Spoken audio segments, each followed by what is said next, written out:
Hello everyone and welcome. Today I'm excited to introduce you to Catherine Stapleton. She is the Human Resources Consultant for Ripple Recruitment and the founder of Stapleton Consulting. So today Catherine's going to share with us her thoughts on the employment journey post the lockdown and our new attitude to work. So welcome Catherine, nice to see you. Yeah, nice to see you too, Kayleen. Thanks for the invite. Oh, you're welcome. Pleasure to have you. So before we get started, do you want to tell us a little bit about yourself and about your business? Cool.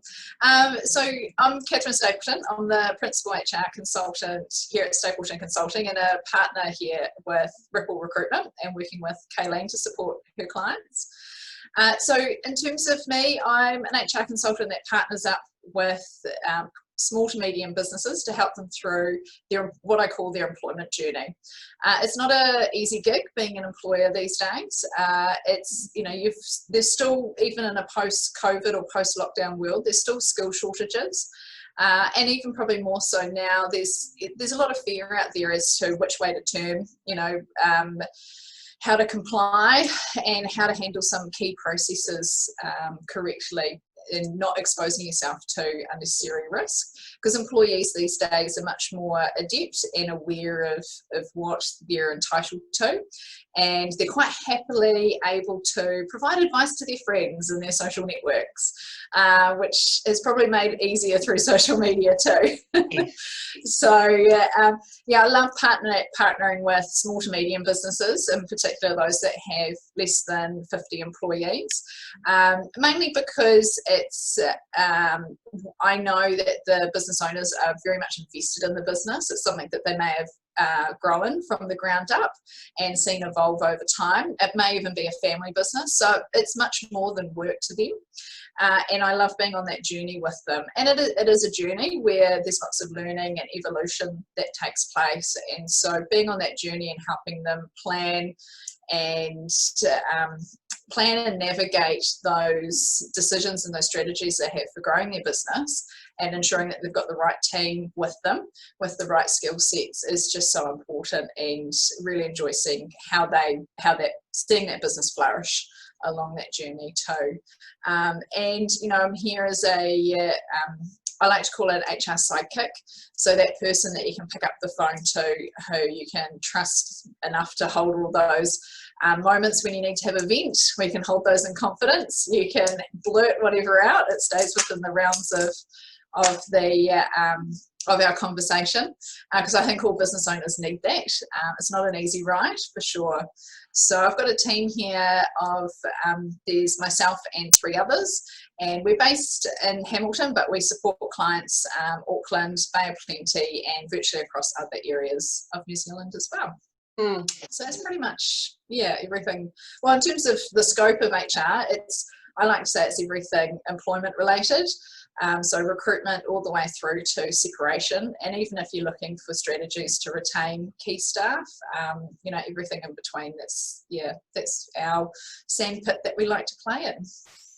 And it's so important that businesses do use our services, especially now. Funding's available to them, so it shouldn't be a financial burden for them to use our services. And of course, we hear really quite frightening stories each day, and we'll cover that a little bit further into our chat, because some of those are avoidable. So some companies are really heading themselves towards a bit of a shake-up if they don't know exactly what they're doing and what their legal requirements are. Yes, so there was one of the first cases that was brought to my attention last week that went through the authority in Christchurch. I've yet to read up on the details, but a colleague was telling me that 2 employees, between them there was a total of just over 50,000 that the employer had to pay up, as well as, and that whether that included penalties or whether penalties were on top of that, I'm not sure as yet, but that's the first sort of COVID case, from what I'm aware, that's come through. So it's kind of a watch the space. Yeah. It's only going to get worse, unfortunately, if people aren't meeting their legal requirements. So let's get started. Sure. Question one. Let's discuss, or let's hear your thoughts. Employers could be getting nervous that with all the uncertainty, the teams they have tried their best to keep may start to look elsewhere for work, or may say yes to a shoulder tap. So do you have some quick tips on how they can curb this? Yeah, so employee retention is really, it's one of those things that should be happening every day through the little things that you do. I always advocate for looking for those opportunities to strengthen your relationships with your employees. So things like just those, water cooler conversations, or those water cooler moments, just to engage, see what they got up to over the weekend. If they've got a tricky project, getting an understanding of how they're going on that. Is there any barriers or challenges that you can help them to overcome or remove as the leader?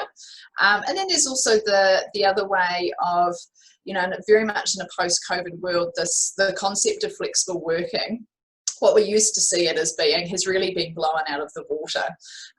So it's understanding how the job or the work can be designed to better meet or allow for that flexibility for that employee, whether they have children or not. It's, that's a question that you can ask them. But for that whole sense of wellness, whether it be mental health or physical wellness, people are much more aware of that too. So it's looking for the opportunities to allow them to prioritise that in their job.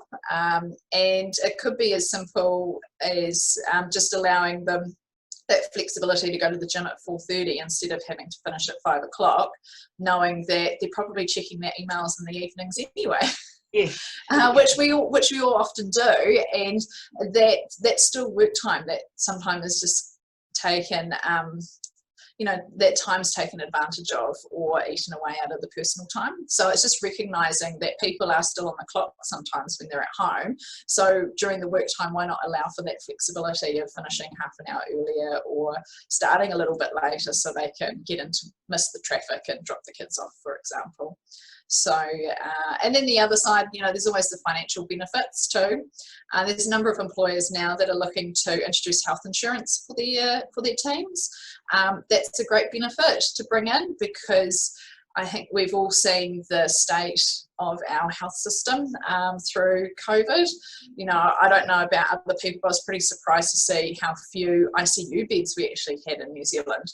How they had to prioritise the elective surgeries over the compulsory ones too. So, having that ability for your staff to have access to the health system through health insurance, making it more accessible, could be a benefit worth paying for. And the same thing, reviewing how much you pay your people in comparison to market rates. But we all know that money is sometimes not the most important reason for them staying in work or staying for their job. So it's really understanding your people and what's most important to them at the end of the day. Yeah. And it doesn't have to be an across the board offering either. So what one employee might find valuable, another might find something else more valuable. So there's some flexibility needed, but there's so many ideas, and I've done messages on this before, but sleep in Mondays, flexi Friday. There's just so many little things that don't really cost a business, or they don't have to cost a business a lot of money, but the loyalty that they build up and the perception of their employee brand just it's significant. So we need to get some really easy retention programs. Yeah, like even there's things like salary sacrificing for extra leave. So that doesn't cost you a huge amount as an employer. I think that the trade-off is when you start offering more leave, it's the productivity side of it that you just need to take into account. So, if you've got a team of 6 and all of them have, say, 6 weeks annual leave a year because they've salary sacrificed some of their salary to have an extra 2 weeks a year, what does that look like for a team? Because essentially that's a week every 2 months that someone in the team's having off. And if you have 2 of those off a month, your productivity or the continuity of service in a team can be impacted. So, and that's like, as you say, it doesn't have to be a one-size-fits-all benefit or offering to retain people. It is about finding where they're at, in their life journey, but also in their employment journey. So those who are recent employees, their benefit is the fact that they're probably that they've still got a job and they're not finding themselves first off type situation. Whereas those who are a bit more longer serving, they might have different priorities and they can see how their work can flex for different benefits, or the way they want to work is much clearer than someone who's been there for less time. Yeah. Yes, and employers also need to look at the exponential value of an employee over the course of their time with the employer. So if they've been there 5 years, they've got a greater value to the business than perhaps 1 year. Sure. So the benefits should be, the word's going to escape me, but in balance. Yeah. Yes, and we have in my gut feeling, not that there's been a huge amount of research that I've read about this, but my gut feeling with most employers, they start getting their return on investment from their employees after about 18 months, 2 years. But unfortunately, in most businesses, average retention rates or tenure, and this is something that we did in a previous business that I worked in, much larger, of course, than small to medium. But once, most employees they're only retained between 2 and 3 years. So there's there's a key point in time where if you just spend a little bit of time or a little bit of extra money, you might be able to retain them for that 5 years rather than see them leave after 2.5 to 3 years. And you'd actually get more value out of that person as well. Because you've all that time and money you spend on recruiting and bringing them up to speed, you get your return. They've paid it back by about 18 months to 2 years, depending on the role. You kind of want them to stay as long as possible after that, and if that long as possible is 5 years, then having that relationship means that you can see what points of time you need to just spend that little bit extra time or money on that person to keep them there. Absolutely.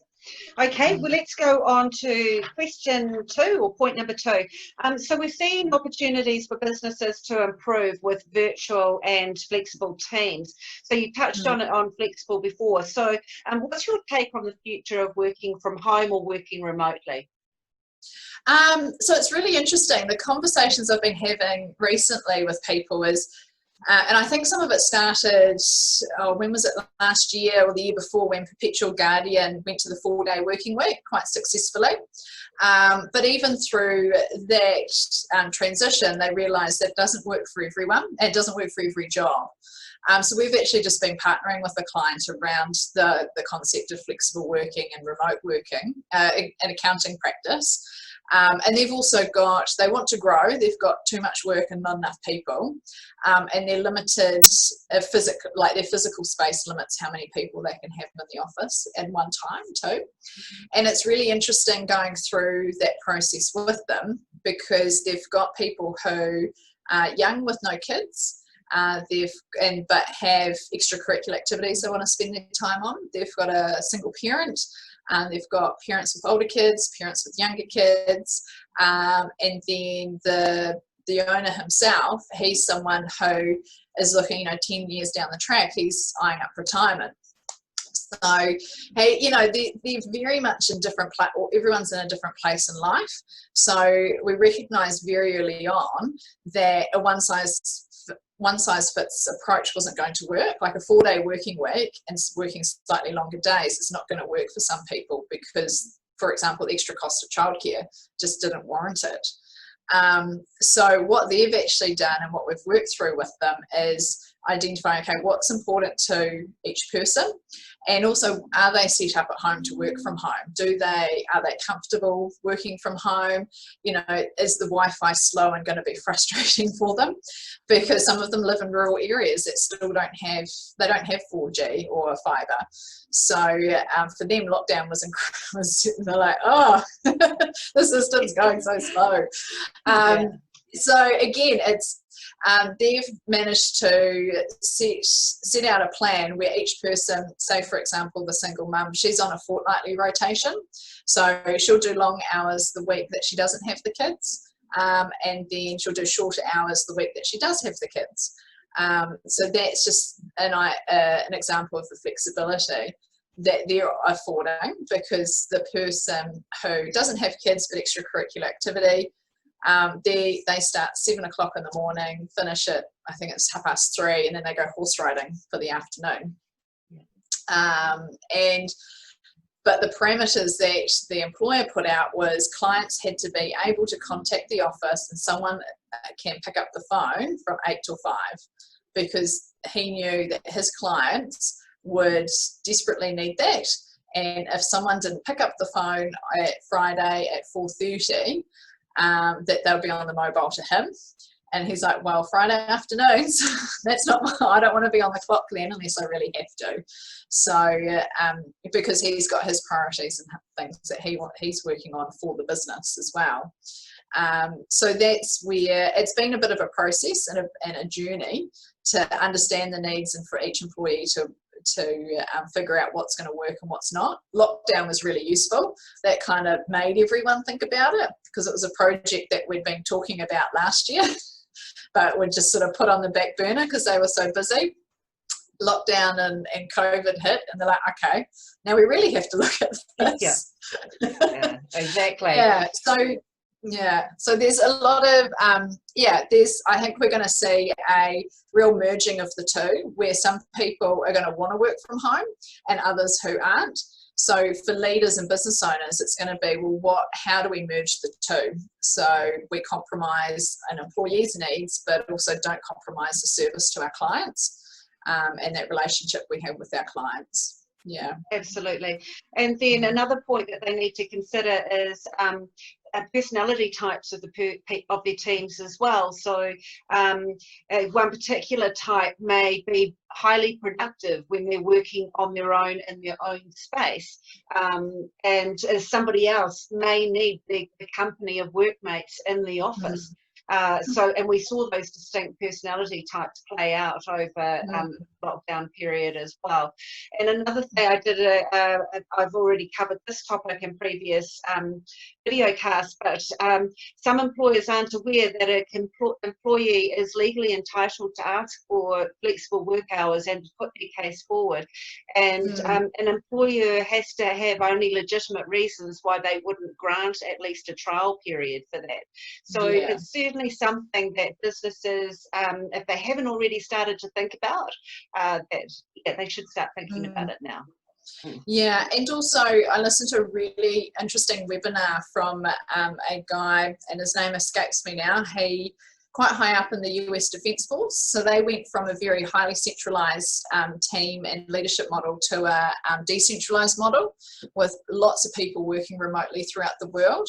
And the thing that they found for them was, when you do have some teams working physically in the same office and remotely, is that you've still got to set some consistency. So the meeting, so to have that confidence and trust in your leaders, you've got to have that consistency. So having the same, like they went to the degree of having the same background for virtual meetings, making sure that the noise was level in the background of the Zoom meeting was, it was all cancelled out, it was a quiet space. You could see other people who were in the meeting with you, and the other thing is that they identified that for their people in leadership positions, they had to learn how to communicate virtually as well as physically. So they actually had to learn different skills than what they usually needed for those roles. So that's another thing for leaders and owners to really consider, is that if they're starting to merge the virtual with the physical work environment, it's making sure that they develop the skills and the competency in their leaders to be able to deliver on that, and those people who are needing to communicate in those spaces. So email communication, if some people are not very good with their digital etiquette with their emails, or some people are too waffly and not enough bullet points, for example, we're going to see a lot more push and pull around developing those skills and how we deal with the conflict or the feedback that we need to give in order for people to understand one another, and how they're receiving and giving feedback in those environments. Yeah. And it's really important that they also have policies around remaining connected with everybody as well. So you don't want people to feel isolated because they're not in the office. So yeah, so even the idea of having an open door Zoom session or a physical open door where you say, look, anyone who's working remotely or in the office from 3 till 5 every Tuesday, my door's always open. You can come in and have a chat with me, and you know, book in a time slot, 15 minutes. That's your opportunity if you need me to check anything, and that kind of stuff really helps. Because it means that people who are working remotely more than those in the office, they're forced to try and connect. But also, you know, the flip side of it, and what I'm saying even, so our team works remotely, and the key thing for us is having a really good virtual project management workflow system. So having an app where you can load in all the tasks or the work, and no matter who you are or where you are, you can have visibility of what's going on. So for each of our projects, whoever's working on it is putting comments and updates on it regularly. So it means we don't lose time by having to pick up the phone and go, oh, hey John, where you at with this? We already have that virtual picture of where the work's at, and that's where previously New Zealand businesses, I feel, haven't really picked up the technology that's available there to make that remote working and flexible working more accessible and easier. And because New Zealand does have a really bad reputation for productivity. So, yes, absolutely, yeah. and that's something I'm just researching at the moment. Funnily enough, yeah. but yeah, it's fact. Yeah. Okay. So let's move along to just our final topic of discussion. There are lots of stories swirling around about how well or badly businesses are handling recent restructures. What's your advice for employers and employees who have been party to a badly executed restructure? It's a really good question. We deal with clients, and we are also more and more now having employees contact us directly. And the other thing, I think last week or the week before, we were submitting a request into mediation services for mediation for a client, and got the auto reply back that due to workload, we may take some time to respond to your question or your email. So that just goes to show how much volume there is in terms of disputes going around. My advice to employees is to just, if you feel like something's gone wrong, ask the question.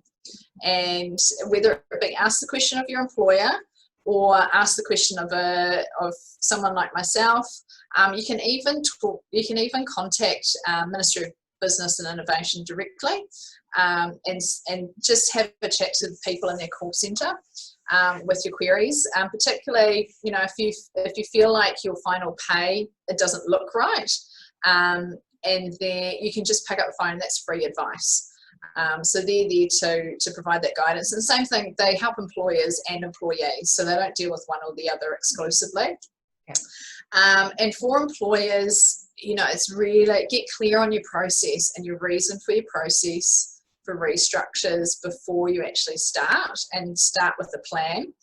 If you're already halfway through a restructure and you think it's not going very well, there's no harm in pushing pause and seeking some advice before you start proceeding.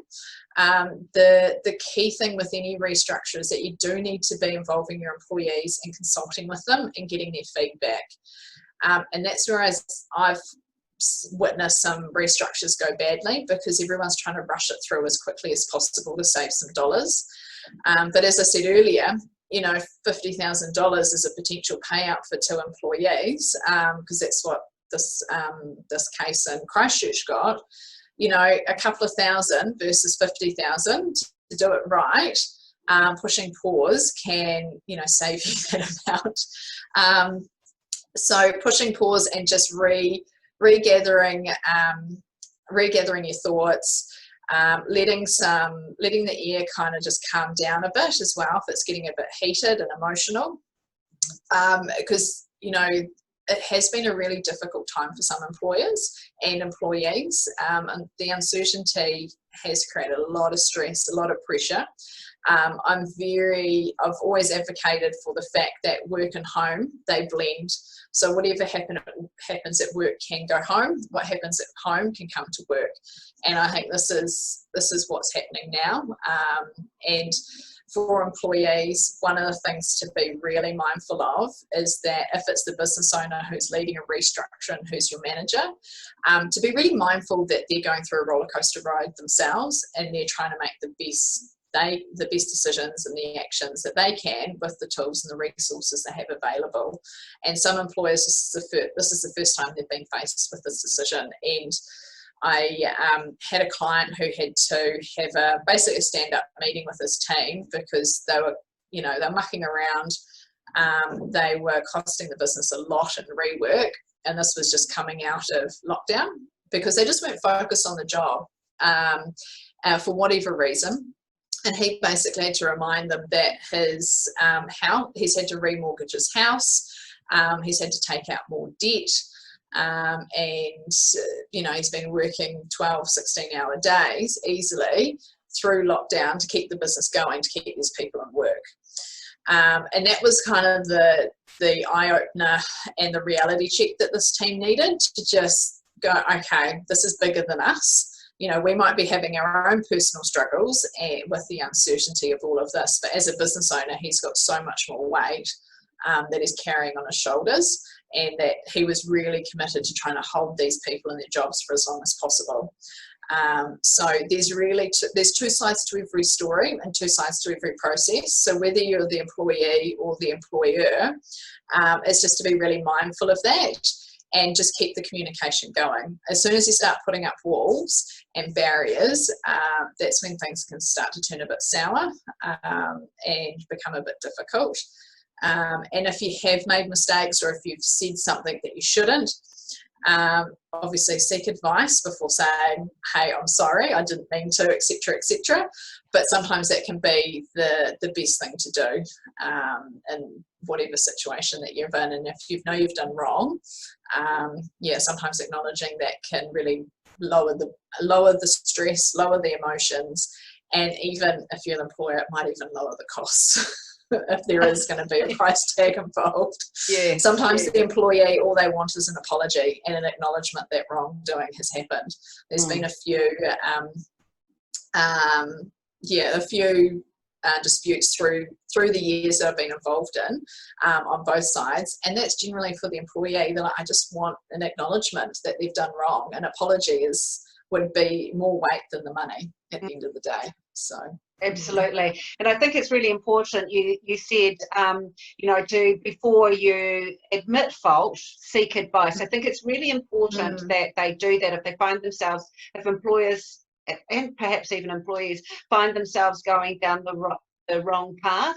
I think taking a breath, seeking advice is so important. And we've got to be really mindful, both parties and somebody like ourselves who come in to consult, we've got to be really careful of our language that we use at this time as well, because I think our work today, perhaps even more than ever, hold a lot more force than they did before, because people's levels of anxiety are high, and the stress levels in general are high. So I think language is important. Yeah, and our tolerance and patience is just that much lower. Yeah, so if you think there's the concept of the leaky bucket. So if you've got a bucket with a few holes in it, of course the water's going to drain out. But sometimes the more stressed you are, the more holes you're going to have in your bucket, and the more water is just going to leak out. And that tolerance, once you start putting more in, it just keeps coming out, and you can't actually hold on to. Can't retain as much as what you used to, even when it comes to communicating with people. Just keep information really short and succinct, and so they don't have to retain too much, and be more patient and more tolerant, because people just don't have, if it's negative stuff, they just don't carry it as well as they used to. Yeah. Yeah. Those were really great topics, and really we've only just touched on a few points Yeah. of what the employment journey looks like and how Yeah. it's shifted and moved, and will continue to do so for quite some time yet. So funding is available to Yes, it employers, is. so we both encourage you to seek it out, use it where you need to. There's a lot of great help out there.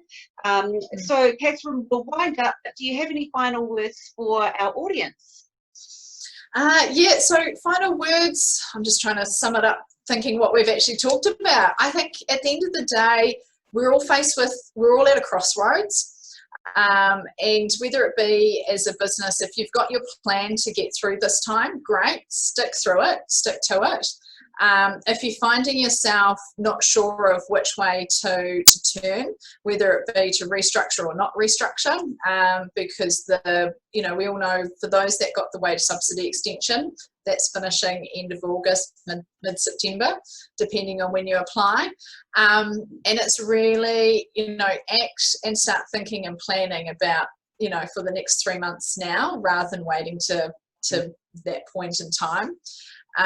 You're better off to act now and do lots of little things to help improve the situation or to make little changes than trying to make one big nasty one at the end.